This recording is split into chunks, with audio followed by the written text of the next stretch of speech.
नमस्कार दोस्तों। यह कहानी श्री कृष्ण और एक अंग्रेज की भक्ति की कहानी है।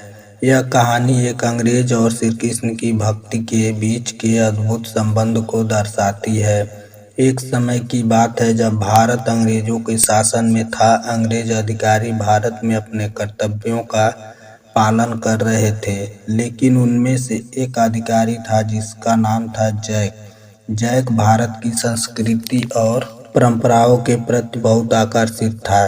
एक दिन वह वृंदावन के मंदिरों में घूम रहा था, जहां उसने पहली बार श्री कृष्ण की मूर्ति देखी।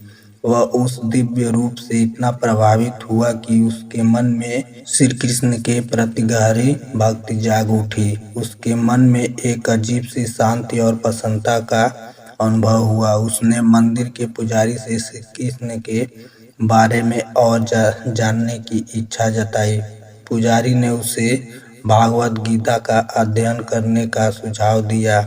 जैक ने गीता का गहराई से अध्ययन किया और धीरे धीरे उसे एहसास हुआ कि जीवन का वास्तविक उद्देश्य आत्मा की शांति और भगवान की भक्ति में है। उसने अपने अंग्रेजी जीवन शैली को पीछे छोड़कर भगवान श्री कृष्ण की भक्ति का मार्ग अपना लिया।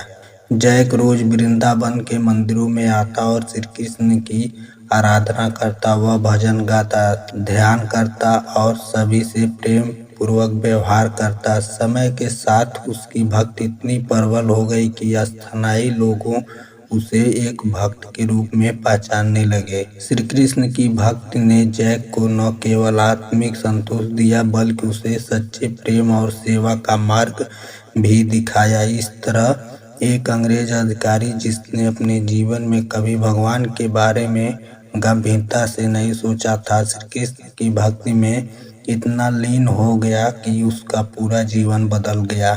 यह कहानी हमें यह सिखाती है कि भक्ति का कोई धर्म या जात नहीं होता है। केवल सच्चे हृदय और समर्पण से भगवान को पाया जा सकता है। वीडियो को लाइक, शेयर, कमेंट और सब्सक्राइब करें। धन्यवाद।